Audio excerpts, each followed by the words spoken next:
আমার নবী বলবে, রে ফেরেশতারা, আমি নবীকে রাইখা আমার উম্মতরে জাহান্নামে নিবার সাহস পাইছো কই? আরো জোরে কন।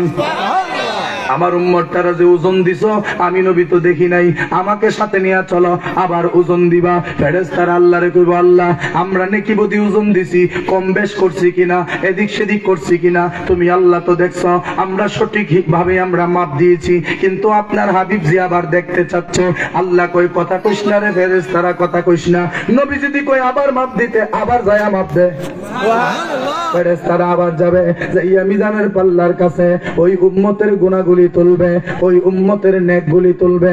তোলার পরে রে বাবা, মিজানের যে পাল্লা, এই পাল্লা দুনিয়ার পাল্লার মতো নয়, এই পাল্লা দুনিয়ার পাল্লার মতো নয়। আমগো দেশের যে দাড়ি পাল্লা, এই পাল্লায় সৎ কাজের চাইতে দুর্নীতির ওজন বেশি। কথা ঠিক কিনা? আমরা দেশে নিয়ম হইল, পাল্লার মধ্যে কোনো কিছু দিলে যেটা ভারী হয় সেইটা নিচের দিকে নামে, যেটা হালকা হয় সেইটা উপরের দিকটা উঠে। কিন্তু মিজানের পাল্লার সিস্টেম হচ্ছে উল্টা, যেটা মানে নেকি যদি বেশি হয় পাল্লাটা উঠে যাবে উপরের দিকে, আর যদি গুনাহ বেশি হয় গুনার পাল্লাটা উঠে যাবে উপরের দিকে। মানে যেটা বেশি নিচের দিকে না নাইমা উপরের দিকটা উঠবে, আর যেটা মানে কম সেইটা নিচের দিকটা দাবিত হবে। আমার নবীর উম্মতটারে ওই ফেরেশতারা আবার মিজানের পাল্লার মধ্যে উঠাইয়া যখন মাপ দিব রে, ফেরেশতারা তো মাপের মধ্যে কারচুপি করে নাই, যেই মাপ আগে দিছিল এখনো সেইভাবে মাপ দিবে। দেওয়ার পরে দেখবে গুনার পাল্লাটা ভারী হইয়া উপরের দিকটা উঠে যাইতেছে, নেকির পাল্লাটা হালকা হইয়া নিচের দিকে নাইমা যাইতেছে। আমার নবী তখন পাল্লাটার মধ্যে এইরকম ভাবে ধইরা পকেট থেকে একটা সাদা কাগজের টুকরা বের করে ওই নেকির পাল্লাটার মধ্যে দিয়া দিবেন। পকেট থেকে একটা সাদা কাগজের টুকরা বের করে ওই নেকির পাল্লাটার মধ্যে দিয়া দিবেন। যেই নেকির পাল্লাটা হালকা হয়ে যাচ্ছিল, কাগজের টুকরাটা দেওয়ার সাথে সাথে নেকির পাল্লা এক ঠেলাই উপরে উঠে গেছে, এক ঠেলাই উপরে উঠে যাবে। আল্লাহর ফেরেশতারা আমার আল্লাহর দিকে তাকায়া কইব, আল্লাহ ও আল্লাহ এইটা কি হইতেছে এখানে? আল্লাহ কই, কথা কইস না, চুপ, খালি ছায়া ছায়া দেখ আমার নবী কেমনে কেমনে করে। নবী আজকে যেটা করবো এটাই ঠিক। কাগজের টুকরাটা দিল, নেকির পাল্লা ভারী হয়ে গেল, বদির পাল্লা হালকা হয়ে গেল। আমার নবী কইছিলাম না আমার সারা নেকি বদি ওজন করতে গিয়া তোরা কারচুপি করছস, তাড়াতাড়ি যা আমার উম্মতটারে জাহান্নামে না নিয়া জান্নাতের ফেরেশতাগুলোরে ডাইকাই না আমার উম্মতটারে জান্নাতে পাঠাইয়া দে। ফেরেশতারা তখন আমার নবীরে জিগাইব, আগরবাতি দেখেন তো একটু সরা, আগরবাতি দেখে দিকে কোন প্ল্যান। ফেরেশতারা আমার নবীরে জিগাইব, ইয়া রাসূলুল্লাহ, নবীজি ও মায়ার নবী, দয়ার নবী গো, কি এমন কাগজের টুকরা আপনি দিলেন যেটা দেওয়ার কারণে নেকির পাল্লাটা ভারী হইয়া গেছে, গুনার পাল্লাটা হালকা হইয়া গেছে, যদি একটু বলতেন। আমার নবী বলবে, রে ফেরেশতারা শুনে নাও, ওই উম্মতটারে ডাক দিয়া কবি, উম্মত তুইও শুই না যা, আজকে তোর নেকির পাল্লা ভারী হইল কিভাবে? আমি নবী নেকির পাল্লাতে কোনো দুর্নীতি করি নাই, আমি কি করছি শোন, তোর দুনিয়ার যত নেক আমল ছিল ওই আমলের মধ্যে কিছু রিয়া ছিল, কিছু কেনা ছিল, কিছু গীবত ছিল, কিছু চুগলখুরি ছিল। আমলের মাঝখান দিয়া তুই অনেক ভুল করছস, নামাজ পড়ছস ঠিক মতো পড়স নাই, রোজা রাখছস ঠিক মতো রাখস নাই, হজ করছস ঠিক মতো করতে পারস নাই, সত্য কথা বলার চেষ্টা করছস কিন্তু সব সময় পারস নাই। তোর নেক আমল গুলা আল্লাহর দরবারে অর্ধেক কবুল হয়েছে রে উম্মত, পরিপূর্ণ ভাবে আল্লাহর দরবারে কবুল করাইতে পারস নাই। তোর নেকির পাল্লা এই জন্য হালকা হইয়া গেছে, কিন্তু আমি যে কাগজের টুকরাটা দিছি রে এইটা সাধারণ কোন কাগজের টুকরা না। সুবহানাল্লাহ কর।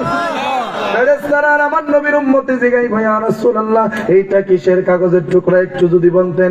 আমার নবী কইব, চিতনা ফকির মোহাম্মদ আব্দুল জলিল পীর সাহেব রাহমাতুল্লাহি আলাইহির বাৎসরিক ওরস মাহফিলে তোরা বসছিলি, দুনিয়ার খেয়াল ছেড়ে দিয়েছিলি, বউ বাচ্চার খেয়াল বাদ দিয়া, ব্যবসা বাণিজ্যের খেয়াল বাদ দিয়া, ঘুমের কথা বাদ দিয়া, দুনিয়ার সব কিছুর চিন্তা বাদ দিয়া অন্তরের মধ্যে 100 আমি নবীর মহব্বত লইয়া যে একবার দুরূদ শরীফ পড়ছিলি।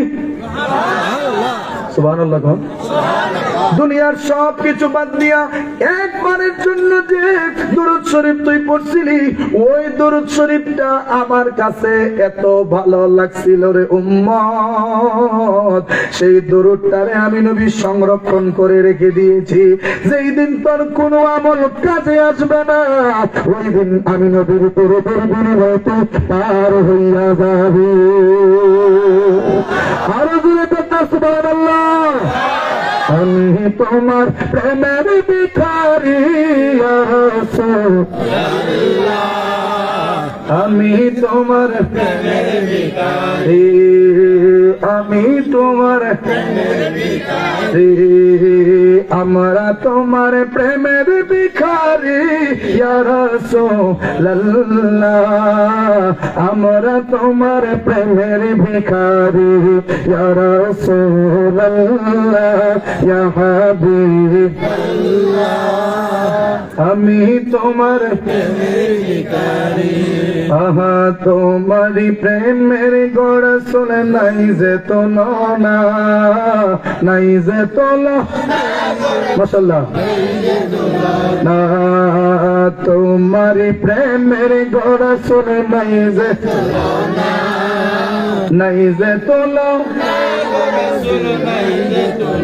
না তোমার প্রেমে জিন্দা হলো, তোমার প্রেমে জিন্দা হলো উৎসবে জান্নাত ইয়া রাসূলুল্লাহ, আমি তোমার প্রেমের ভিখারি ইয়া রাসূলুল্লাহ ইয়া হাবিবাল্লাহ, আমি তোমার প্রেমের ভিখারি। আহা হিজাব উঠাও দিদার দেখাও, ধন্য করো মোরে, ধন্য করো মোরে গো রাসূল, ধন্য করো মোরে। আহা পর্দা উঠাও দিদার দেখাও, ধন্য করো মোরে, ধন্য করো মোরে। তোমার দিদার বিঘনে, তোমার দিদার বিঘনে পরবে জীবাতে না ইয়া রাসূলুল্লাহ, আমি তোমার প্রেমের ভিখারি ইয়া রাসূলুল্লাহ ইয়া হাবিবাল্লাহ, আমরা তোমার প্রেমের ভিখারি নবী গো, আমি তোমার প্রেমের ভিখারি। তাহলে নবীর দরুদের দাম আছে না নাই? তাহলে দুনিয়ার সব খেয়াল বাদ দিয়ে দেখি একটু মহব্বতটা পরিপূর্ণ নিয়ে একটু দরুদ শরীফ পড়েন। আল্লাহুম্মা সাল্লি মাশাআল্লাহ মুহাম্মাদ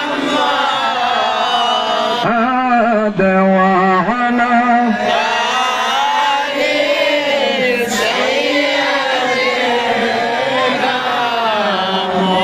محمد وعلى آل سيدنا محمد। কবরের আযাব যদি দেখিত, ঘরবাড়ি সারিয়া পাগল হইত ঘরে।